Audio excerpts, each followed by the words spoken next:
Whatever happened to them just rolling 5 starters in the playoffs? The Yankees did it back in the early 2000s. When did that shit go away? Because in my head, I don't like the bullpen game in a playoff scenario because you never know when you need that bullpen. So you're gonna fry your bullpen one game and say your starter the next gets blown up in the first inning. Now your bullpen has to go and kind of. Now, granted, I'm a big proponent like, hey, suck it up, let's go, type thing. But like, come on, why can't we have 4 starters in a game? I don't get it. I don't get that point of things. I don't get why we can't pitch our ace on 3 days rest in the playoffs. That's why you got him. Well, you got him. Yeah. You got him pitch on 3 days. Yeah. I don't quite know exactly when that happened, when that change came about, but I don't know, because with the Yankees, I loved being able to throw all 5 guys and being able to trust all 5 guys. I think maybe that's what it is. It's just trust. Just teams don't have 5 guys that they trust anymore to be starters.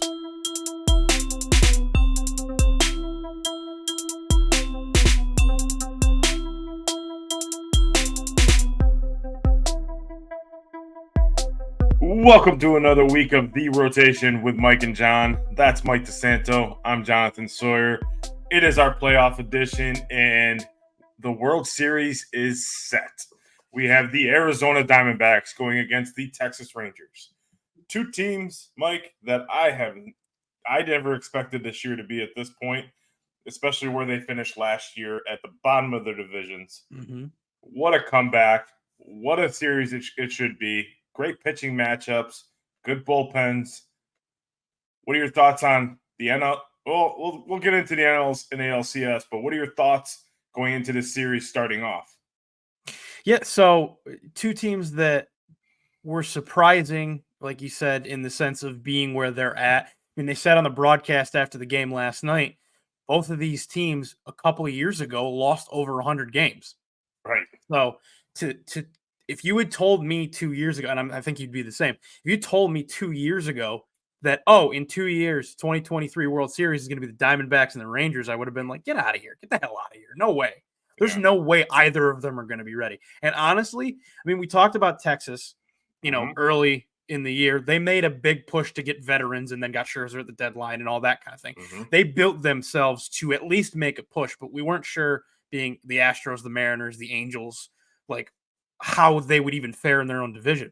The Diamondbacks, I know we've said this in several episodes, we had them finishing last below the Rockies. Like, okay, They're young.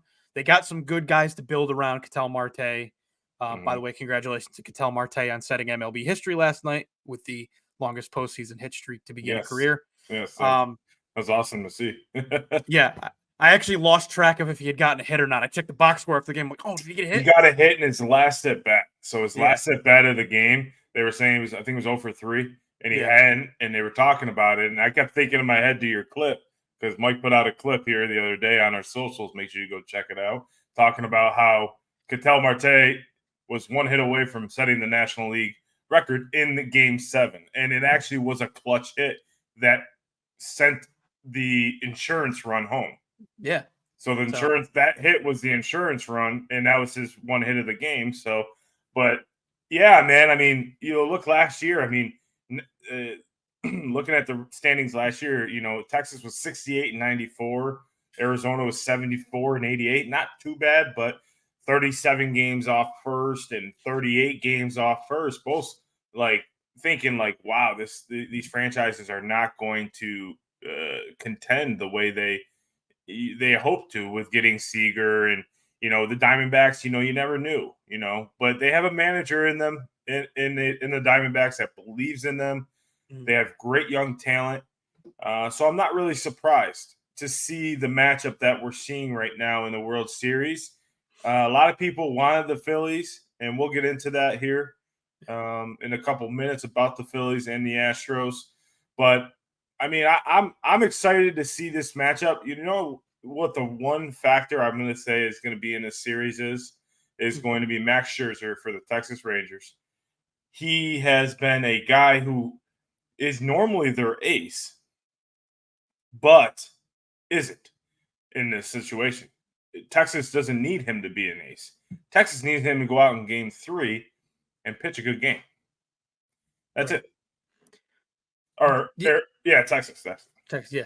Yeah, no, they have other guys they can turn to, which is not something that Scherzer's probably accustomed to. Well, I think he has over the last couple of years. I think with the Mets, he's kind of tanked. He shouldn't have been the ace with the Mets organization. Right. Jacob deGrom should have been the ace. Mm-hmm. So, and ironically, he's in the same situation here, but deGrom unfortunately is hurt. But it's like I was talking to Malin's uncle about. You can't bring in these type of pitchers, especially with the pitch clock now, and their pitch to the plate is so long. Like they Verlander too. He's just old school Nolan Ryan type pitcher where they take forever to get to the mound, or get to the plate. So with these older pitchers, you have to surround them with young talent. You can't just let these guys just go in. And we saw it with the Yankees over the years with CeCe. We allowed him to just kind of get older and older and older, and didn't surround him with young, talented pitchers, which ultimately hurt the team. You can't let this guy go out there and be the ace because he's going to have a bad game. Look at Kershaw. Look at the Dodgers. The reason why the Dodgers are out of the playoffs so soon is their pitching. Their starting pitching really just tanked. Yeah, so that whole Dodger series may have been different simply with the presence of Walker Buehler had he not been hurt, because Buehler takes the pressure off of the next guy who takes it off of the next guy who takes it off Kershaw. Yeah. So it's amazing. And you'd think we talk about how baseball is a team game and it takes, a team to win, a pitching staff, a lineup, things like that. But even that one guy for any team can make a huge difference in the domino effect of how it helps the other guys not have to step up so big or be that top guy. So yeah, I mean these like you said, especially with the pitch clock, these veterans need younger guys that are more accustomed to this to be able to ease their way into it and not have so much pressure to be the guy. Yeah, this matchup starts Friday at 8 p.m. So we'll bring the show back here after the World Series is done. We may do an in-between show, may do a live show during one of the games. So stay tuned to the socials and make sure you look into it. So we'll jump right into it. Throughout the whole postseason, what we've been doing through this show is recapping the eliminated teams. So basically, if a team gets eliminated, Mike and I have taken the team ourselves, have recapped what they can do to move on to the next round and move themselves forward to getting a World Series title. This week, I have the Phillies. Mike has the Astros. So, Mike, I'll throw it over to you since I know you love the Astros. So go right ahead. Don't say it with too much of a smile. The Astros are eliminated. To start off with, on behalf of all other baseball fans, Texas, thank you. Thank you so much. Bro, I loved all the memes and everything. Like, we're Yankee fans and everything. And, like, Texas was like... and that is legitimately, I think, how everyone that's not an Astros fan reacted. Like, oh, thank God we don't got to watch them in the World Series again. Right. No, it's taking all happiness aside, which I can't lie that I'm happy the Astros aren't in the World Series. Taking a step back, the one thing that really stood out to me for the Astros, and it was something coming into the season that was talked about a lot, might be an issue for them.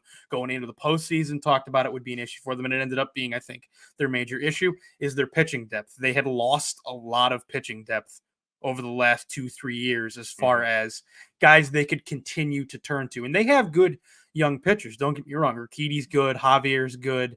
Framber Valdez is good, but they ran into the same problem kind of the Dodgers had, which is after those three, who do you really turn to in these big situations? Who can you throw in a clutch moment in a game, especially against a team like Texas that we've talked about was built to succeed in the playoffs? The lineup was built with good balanced hitters. Their pitching staff was built with veterans as well as some young arms that they had developed. So I think Houston just ran into a war of attrition with Texas, who was more prepared for it. So for what they need to do in the offseason, replenish the stock. I think the Astros have proven that they're still a very good team. They're still a very good organization as far as developing their talent and the foundational players they have. It's just finding ways to either through your prospects, through free agency trades, or any combination of them, just replenish the stock and rebuild your depth. And that's what I saw of them. Yeah, Mike, kind of going off your take about that, about the Astros, they do have to work on their starting rotation depth. I think that's a big thing for them. But I love the fact that they have such a good farm system. Like I was mentioning, as much as we hate the Astros and they've turned into that kind of early Red Sox, 2000s Red Sox for us, I have to respect the fact that they have really good young depth. Pena is a really good guy. McCormick, Tucker. I mean, Tucker's a little older, but Tucker makes playing baseball look so easy. That grab over the wall. I don't think people realize how hard that is and how much of an extension he had on the ball. Like the ball was out, the ball was gone, and he reached up an extra 6 feet and grabbed it. So they have a lot of good depth. They're going to re-sign Altuve. I can't see them letting him walk.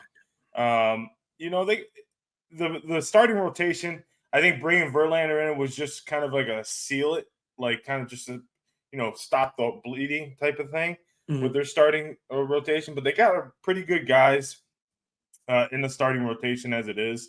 I think they're going to go pick up some people in the offseason. I wouldn't be surprised if they're in on Shohei as much as everyone else. They, got some young talent in the farm system there. They're going to be dangerous for years to come, especially if they continue to keep Bregman. The core three right there with Bregman, Brantley, and Altuve.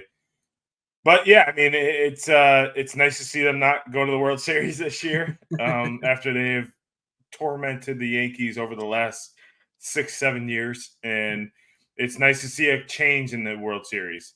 It was nice last year seeing the Phillies, and but it's nice to see two teams that have worked so hard on their game and on opportunity to get there. But hats off to the Astros on a great season. They were kind of like up and down all year, but they fought in the last couple weeks that really put them in the driver's seat to have home field advantage. I mean, there's no other better game than a Game 7. So, at the end of the day, we got two of them in this playoffs in the NL and the ALCS. So, hats off to both teams. So, break us down with these Philadelphia Phillies that you and I were rooting for so much. Man, dude, I got the Philly fever over here, man. I was just like, the Birds are playing well, the Phillies are playing well, Philadelphia's playing well. I was all in on the Phillies, man. It was nice to see them, and the old saying goes, you live and die by the long ball. And they just stopped hitting. They went to Arizona and they stopped hitting. I think some questionable calls by Rob Thompson in leaving Craig Kimbrell in. And it goes back to my point about managing a game and stop looking at the statistics so much. Your guy has it if he's in there. First game that Kimbrell was in, he walked the first two batters. Couldn't hit a strike. He had two strikes he threw in 2 at-bats. Yep. The guy doesn't have it. And I understand you got to leave him in for 3, but you get someone up rolling because he's not ready. So I'm a big proponent to that. I don't like the analytics in the playoffs. Playoffs play a completely different game. If your guy's rolling, you leave him. If he's not, immediately to take him out. And so many people have been against my take on that. And it goes back to the Kershaw that I don't give a fuck how many Cy Youngs you have. I don't give a shit. If you give up 2 home runs in the first inning, you're getting pulled. I don't care. Because you don't have it. And you don't have it. And as a veteran, you're supposed to go up and say, I don't have it. This is what's best for the team. So I really don't like that factor in the playoffs when you say, oh, analytics are telling us this. No, it doesn't. The biggest thing with the Phillies, though, is they have a very solid lineup, 1 through 9. We've seen it. We saw it in the stat in Arizona. In the last 2 postseasons, they've had 47 home runs. The next closest was Arizona at 16. Yeah. In the last 2 postseasons. Yeah. 47. And that was at that time. I think it's like 50 now because Yeah, with the ones they've hit recently. Yes. So think about that. I mean, they're hitting the ball well, but they need those contact hitters. And I think they're going to get it. I think they have two good guys in Wheeler and Nola that they got to keep healthy. For But sure. they got to get – I like Ranger Suarez. I think he's a really good guy down – going to be good for them, the nice three-starter. Mm-hmm. But here's one question I got for you. Hmm. Whatever happened to them just rolling 5 starters in the playoffs? The Yankees did it back in the early 2000s. When did that shit go away? Because in my head, I don't like the bullpen game in a playoff scenario because you never know when you need that bullpen. So you're going to fry your bullpen one game and say your starter the next gets blown up in the first inning. Now your bullpen has to go and kind of – now, granted, right. I'm a big proponent like, hey, suck it up, let's go type thing. But, like, come on. Why can't we have 4 starters in a game? I don't get it. I don't get that point of things. I don't get why we can't pitch our ace on 3 days rest in the playoffs. That's why you got him. Well, you got him. Yeah. You got him pitch on 3 days. Yeah. I don't quite know exactly when that happened, when that change came about, but I don't know, because I did with the Yankees, I loved being able to throw all 5 guys and being able to trust all 5 guys. I think maybe that's what it is. It's just trust. Just teams don't have 5 guys that they trust anymore to be starters. Yeah, like in true. A playoff situation. They spend all their money on the first 3 starters.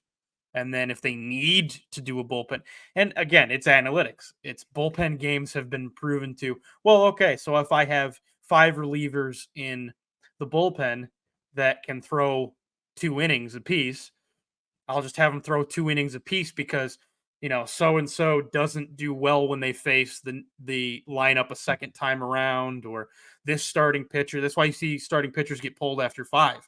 This starting pitcher doesn't, their batting average goes up 100 points. Batting average against goes up 100 points if they face the lineup a third time around.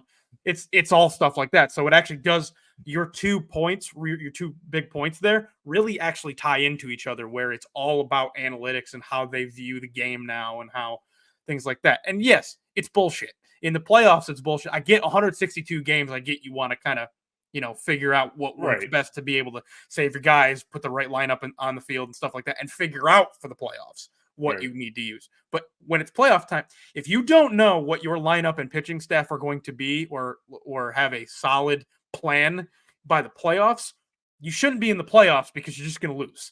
Yeah. So, I mean, and that goes back to your point about the Dodgers, and I don't think they really knew what they were going to do starting-wise in the first game. Nope. And no one really did. And like, they interviewed Rob Thompson before the game, and they asked about Ranger Suarez. Like, what do you think he's going to do? Well, we want him to go 1 time through the lineup. What? Well, he's not that good of a starter, is he?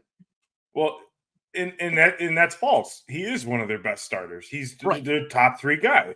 He is their 3rd starter behind. And if Wheeler and Nola weren't there, he'd be their ace. Right. So I didn't understand that.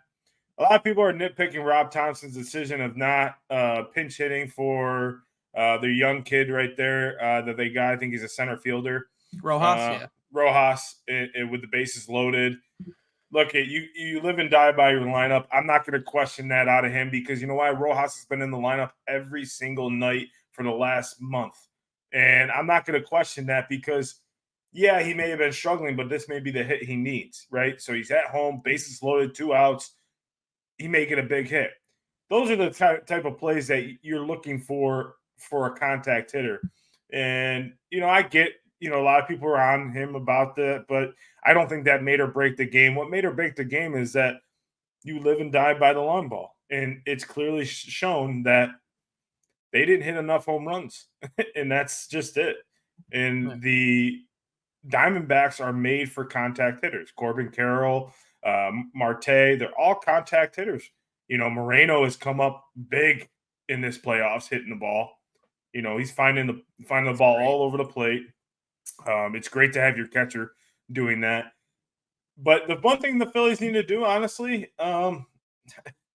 is maybe just go after some bullpen guys I don't not hate I don't hate Kimbrel, but better decision making in the playoffs when it comes to your relievers. Mhm. So if you knew a guy didn't have it the night before, I get you're trying to put your trust in him, but maybe go to a different guy in the bullpen in a situation where you needed to win a game. Because he lost you both of those games. And I don't mean to put it on one guy, but he did lose the games. He lost the game because they ended up scoring the game winning run. They ended up putting themselves in the chance to win. So I think they have bats. I think Harper, Schwarber, Trey Turner, big name guys, Baum, Castellanos really came on strong for them. Brandon Marsh really, really stepped up for them in the playoffs. That 5 through 9 really did well throughout the playoffs.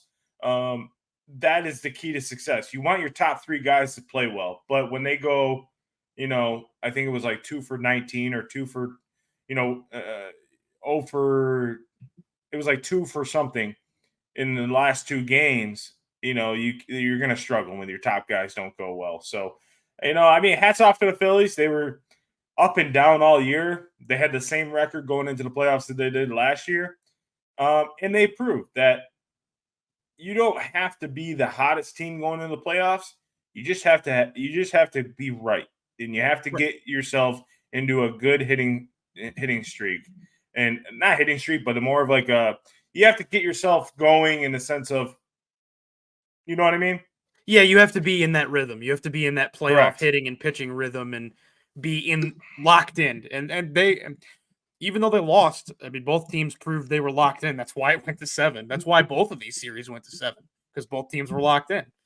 And, one ball bounces another way. I'm not going to nitpick too much on both these teams because they did go 7 games. Both teams had weaknesses, but then proved out their strengths as well. Mm-hmm. Unfortunately, the Astros, in the Astros case, they just got down way too much.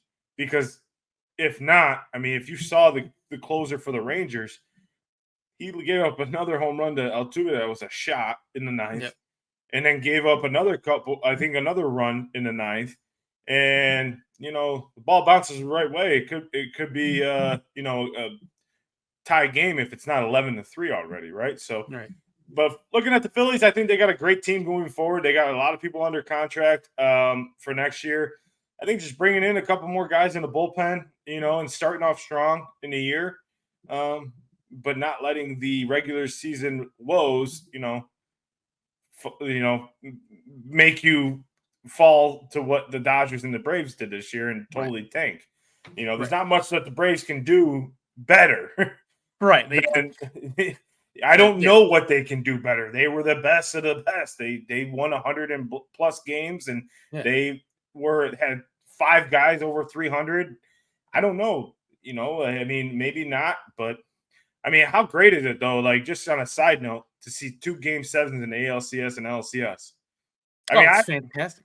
But I'll tell you right now, MLB needs to do better by their scheduling because having an ALCS and an NLCS at 5 p.m. on a weekday or 2 p.m. Pacific time is absolutely ridiculous, and that needs to stop. Honestly, I would be okay if the World Series did start till Saturday, so that the one game was at 8:00 last night, one game was at 8:00 tonight. Like, that would be fine with me if you wanted to extend it out an extra day. I don't like between Friday and Saturday. It doesn't matter when the World Series starts to me because in prime time it's Friday or Saturday. Either one's fine. So put both games in prime time because it's Game 7 of the championship series. Like, these are the second biggest games you could possibly have outside of a World Series. So, and stop putting the games on the secondary channel too. That I didn't understand it was on TBS. Well, TBS is a normal baseball channel. Most people get that channel. I'm talking about FS1. FS1 you have to purchase. True TV, most of the time you have to purchase. Stop putting on that shit. Most baseball fans, and I get it. Like, it's only $24 a month. A lot of people are going to say, "Oh, it's only $24 a month for blah blah blah." Yeah, okay, but a lot of people don't have that extra 24 to spend on that and this and that and this. It's like, stop paying extra. Like, this is primetime baseball. You shouldn't be on FS1, and I don't give a fuck what's on the other channel with Fox. That's the priority, in my opinion. That's been on Fox for decades.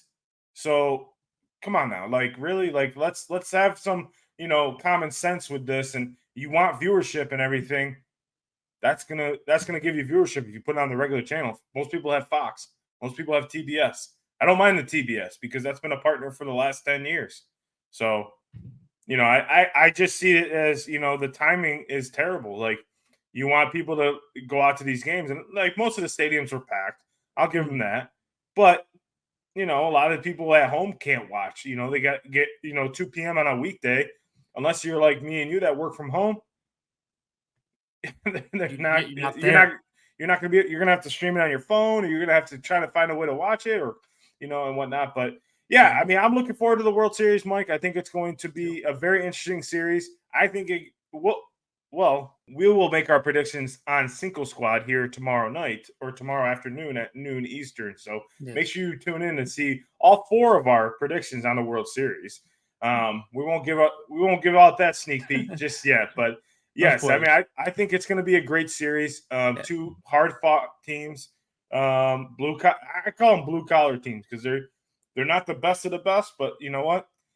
They're here, and I think they're going to work hard. Yeah, they do. They put the work in, and they are good teams.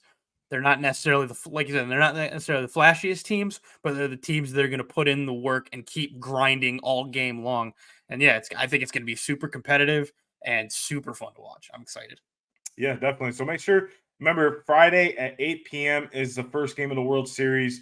We may do a live show on Friday, not sure at this point, but we'll stay tuned into our socials to make sure, but we'll be tweeting about it as I have been. Make sure you tune in to Cinco Squad podcast Twitter for all live tweets. If you want to converse with us, go right ahead. Yeah. But yeah, looking forward to this matchup. Well, like I said, tune in to the World Series, 8 o'clock on Fox, Arizona versus Texas at Texas to start the first 2 games. We're excited for the World Series. We got one more episode in us to talk about the eliminated team and the World Series champion. Make sure you tune into the rotation and with Mike and Jon and our socials. We'll see you here next week. Mike, any last words?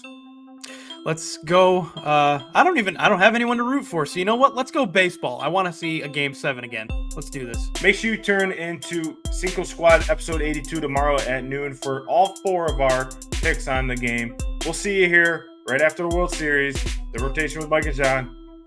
See you guys.